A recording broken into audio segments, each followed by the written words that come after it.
দেখো জলবায়ু চ্যাপ্টার আজকে আমরা যেটা পড়বো সেটা হচ্ছে আর্দ্রতা সম্পর্কে ডিটেইলসে পড়বো কিন্তু আমরা। ঠিক আছে, দেখো এই যে আর্দ্রতা তিন ভাবে কিন্তু প্রকাশ কিন্তু করা হয় কিন্তু।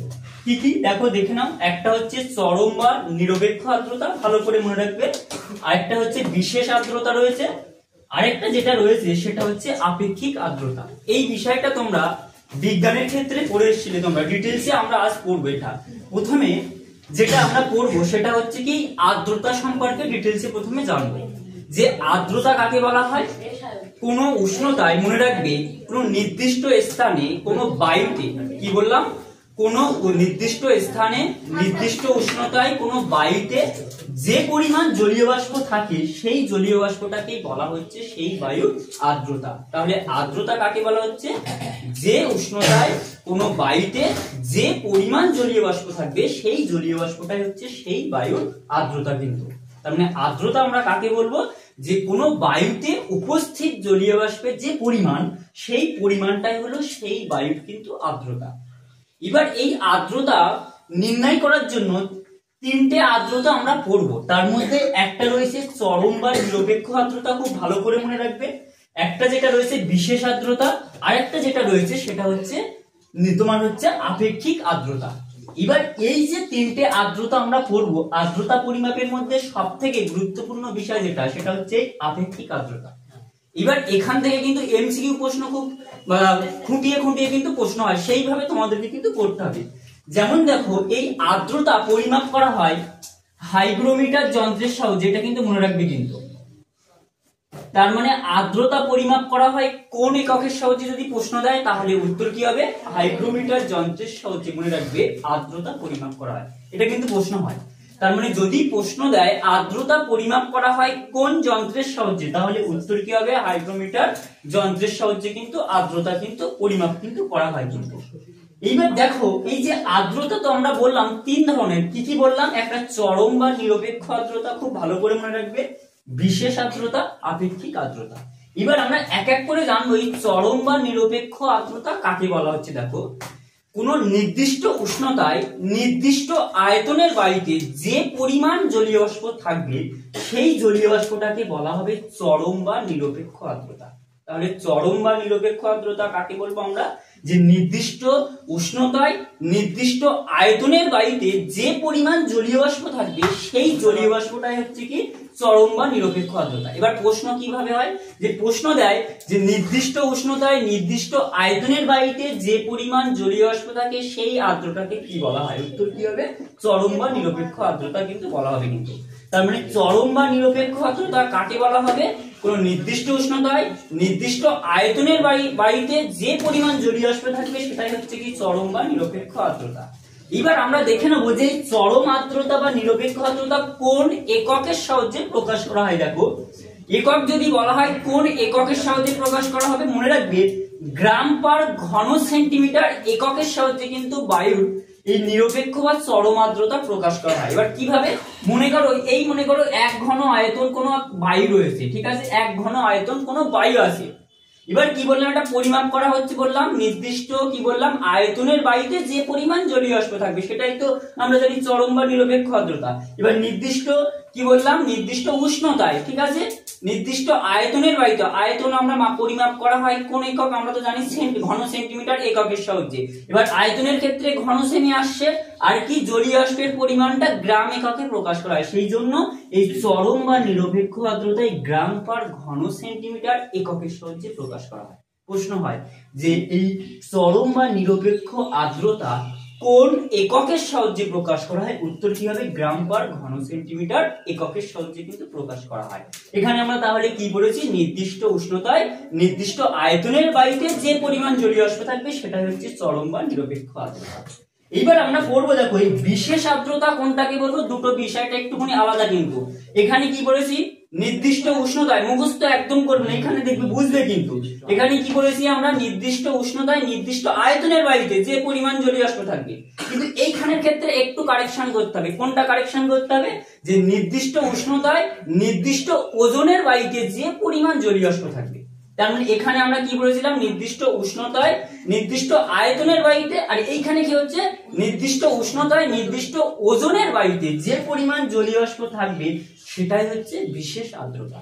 এবার তোমাকে যদি বলা হয় বিশেষ আর্দ্রতা পরিমাপ করা হবে কোন এককের সাহায্যে, আমরা তো জানি জলীয় বাষ্প তো গ্রাম আমরা জানি, আর এখানে আয়তন ছিল বলে ঘন সেমি হয়েছিল, কিন্তু এখানকার ক্ষেত্রে কি হবে, ওজন বললে কিলোগ্রাম, সেই জন্য কি হয়ে যাচ্ছে, গ্রাম পার কিলোগ্রাম এককে এই বিশেষ আর্দ্রতা কিন্তু প্রকাশ করা হয়। ক্লিয়ার বিষয়টা? তাহলে যদি প্রশ্ন দেয় বিশেষ আর্দ্রতা প্রকাশ করা হয় কোন এককের সাহায্যে, উত্তর কি হবে, গ্রাম পার কিলোগ্রাম। যদি প্রশ্ন দেয় চরম বা নিরপেক্ষ আর্দ্রতা প্রকাশ করা হয় কোন এককের সাহায্যে, তাহলে উত্তর কি হবে, গ্রাম পার ঘন সেন্টিমিটার এককের সাহায্যে কিন্তু। তাহলে এই দুটো বিষয় যদি প্রশ্ন দেয় যে কোনো নির্দিষ্ট উষ্ণতায় নির্দিষ্ট ওজনের বায়ুতে যে পরিমাণ জলীয় বাষ্প থাকবে তাকে কি বলা হবে, উত্তর কি হবে, তখন উত্তর হবে কিন্তু বিশেষ আর্দ্রতা। আর যদি বলে নির্দিষ্ট উষ্ণতায় নির্দিষ্ট আয়তনের বায়ুতে যে পরিমাণ জলীয় বাষ্প থাকবে সেটাই হচ্ছে কি চরম বা নিরপেক্ষ আর্দ্রতা। এইটুকু ক্লিয়ার?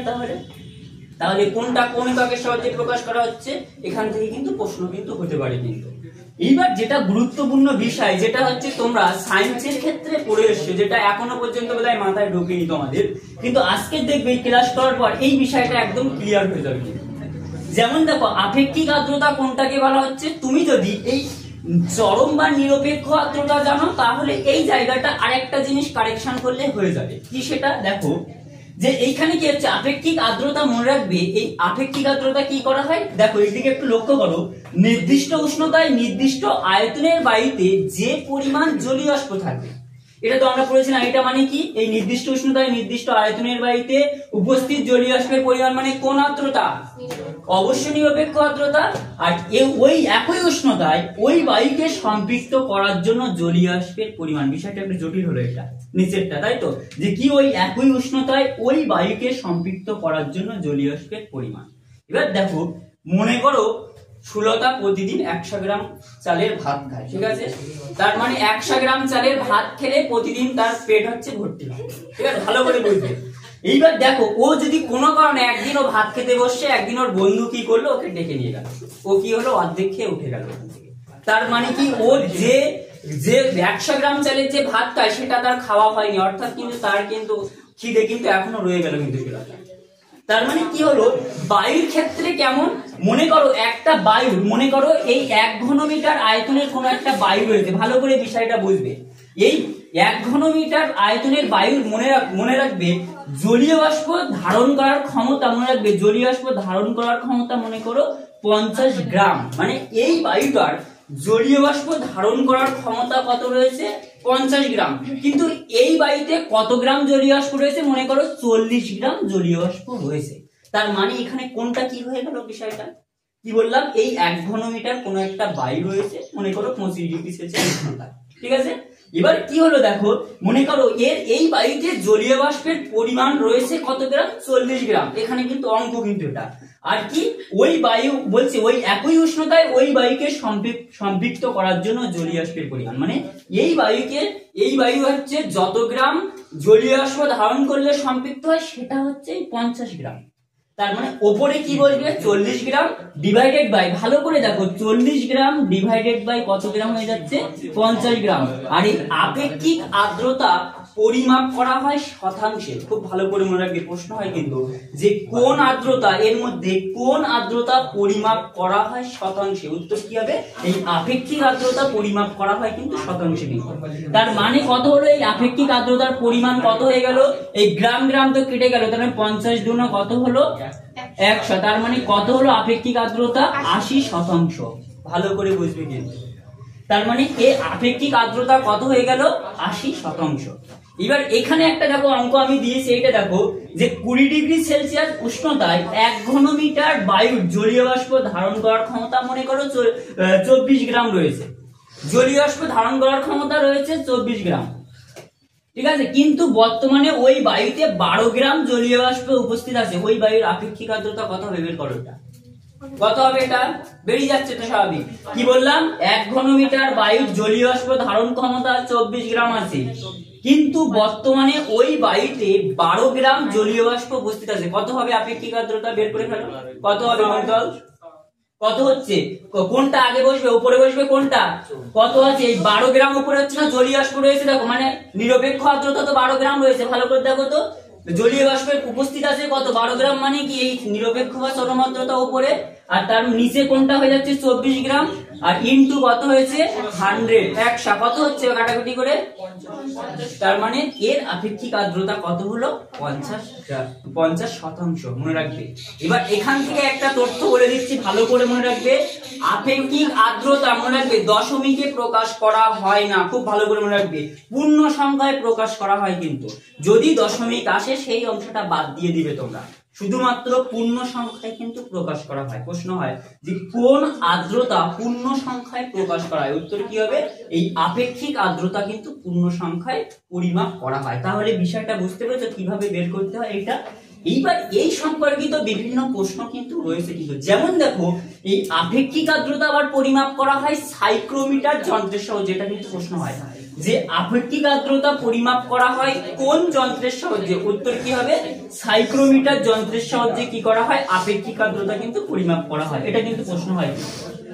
এইবার দেখো কিছু কিছু প্রশ্ন আমি তোমাদেরকে ধরবো এখানে, দেখো যদি বলে কোন এই আপেক্ষিক আর্দ্রতার সঙ্গে উষ্ণতার কি সম্পর্ক, এরকম যদি প্রশ্ন হয়, আপেক্ষিক আর্দ্রতার সঙ্গে উষ্ণতার কি সম্পর্ক, ব্যস্ত হবে না সরল হবে, এটা কিন্তু বোঝার একটা বিষয় রয়েছে।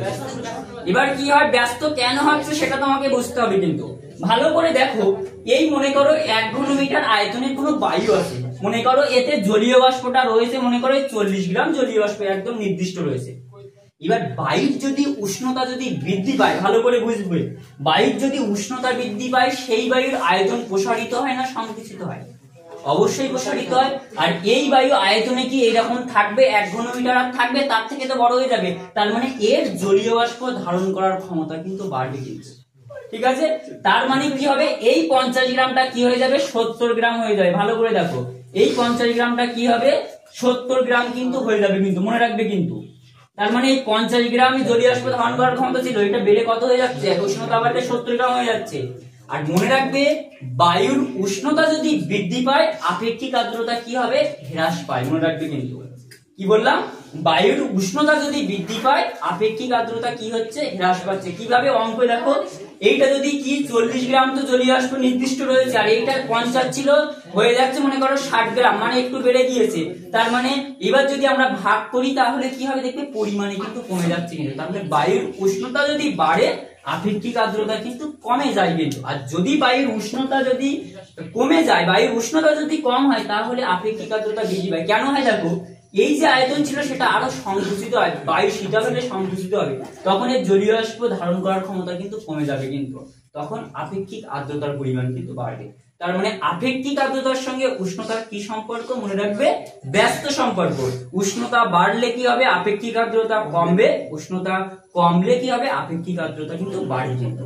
এবার যদি তোমাকে আমি বলি যে আপেক্ষিক আর্দ্রতার সঙ্গে জলীয় বাষ্পের কি সম্পর্ক, তখন উত্তর কি হবে, মনে রাখবে জলীয় বাষ্পের কিন্তু সরল সম্পর্ক, জলীয় বাষ্প যদি বাড়ে তাহলে আপেক্ষিক আর্দ্রতা বাড়ে, জলীয় বাষ্প কমলে আপেক্ষিক আর্দ্রতা কিন্তু কমে কিন্তু। তাহলে ক্লিয়ার বিষয়টা, তাহলে কি বললাম এখান থেকে আমরা, আপেক্ষিক আর্দ্রতা কি হয়েছে উষ্ণতার সঙ্গে কি সম্পর্ক, তারপরে যদি বলা হয় যে জলীয় বাষ্পের সঙ্গে কি সম্পর্ক, তাহলে বুঝতে পেরেছো আপেক্ষিক আর্দ্রতার উষ্ণতার সঙ্গে কি সম্পর্ক বললাম, ব্যস্ত সম্পর্ক, উষ্ণতা বাড়লে আপেক্ষিক আর্দ্রতা কমে, উষ্ণতা কমলে আপেক্ষিক আর্দ্রতা বাড়ে, আর জলীয় বাষ্প বাড়লে আপেক্ষিক আর্দ্রতা বাড়ে, কমলে কি হবে আপেক্ষিক আর্দ্রতা কমবে কিন্তু।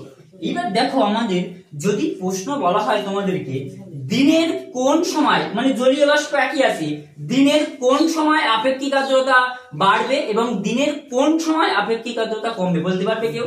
তোমরা 10 এ পড়েছিলে, কি পড়েছিলে যে ভোরবেলায় একমাত্র বায়ুর উষ্ণতা কম হয়, পড়েছিলে তোমরা, একদম ভোরবেলায় দেখবে শীত অনুভব হয়, একদম ভোরবেলা, তার মানে ভোরবেলায় যদি বায়ুর উষ্ণতা কমে তার মানে আপেক্ষিক আর্দ্রতা ভোরবেলায় কিন্তু বৃদ্ধি পাবে, আর দুপুর 2টোর সময় আপেক্ষিক আর্দ্রতা কিন্তু কম হবে কিন্তু, হ্রাস পাবে কিন্তু, কারণ দুপুর বেলা কি হয় উষ্ণতা বেশি হয়, আর উষ্ণতা বেশি হলে আপেক্ষিক আর্দ্রতাও কিন্তু হ্রাস পায় কিন্তু। তার মানে দিনের কোন সময় আপেক্ষিক আর্দ্রতার পরিমাণ বাড়বে, মনে রাখবে ভোরবেলা, আর দিনের কোন সময় আপেক্ষিক আর্দ্রতার পরিমাণ হচ্ছে কি বললাম যে কমবে, উত্তর হবে কিন্তু দুপুর বেলা, মানে 2টোর সময় কিন্তু। তাহলে এই আপেক্ষিক আর্দ্রতা থেকে এখান থেকে প্রশ্ন দিলে পারবে তো, কি কি প্রশ্ন হয় দেখে নাও এবার একটু। যদি প্রশ্ন দেয় নির্দিষ্ট উষ্ণতায় নির্দিষ্ট আয়তনের বায়ুতে যে পরিমাণ জলীয় বাষ্প উপস্থিত থাকে তাকে কি বলা হয়, নিরপেক্ষ আর্দ্রতা বা চরম আর্দ্রতা প্রশ্ন হয়। যদি প্রশ্ন দেয় যে নির্দিষ্ট উষ্ণতায় নির্দিষ্ট ওজনের বায়ুতে যে পরিমাণ জলীয় বাষ্প থাকে সেটাকে কি বলা হয়, উত্তর কি হবে, বিশেষ আর্দ্রতা। আর এই আপেক্ষিক আর্দ্রতা শতাংশে কিন্তু পরিমাপ করা হয়, কিন্তু মনে রাখবে। কিন্তু এবার আমরা দুটো বিষয় একটু জানবো, একটা হচ্ছে সম্পৃক্ত বায়ু আর একটা হচ্ছে অসম্পৃক্ত বায়ু। এবার যদি বলা হয় সম্পৃক্ত বায়ু কাকে বলা হয়, মনে রাখবে যে বায়ুতে জলীয় বাষ্প ধারণ করার ক্ষমতা যদি যা থাকে সেই পরিমাণ যদি জলীয় বাষ্প থাকে তাহলে সেই বায়ুটাকে বলা হবে কি, তোমার হচ্ছে সম্পৃক্ত বায়ু। মনে করো এই কোন একটা বায়ুর হচ্ছে জলীয় বাষ্প ধারণ ক্ষমতা মনে করো 100% রয়েছে, ঠিক আছে, 100 গ্রাম।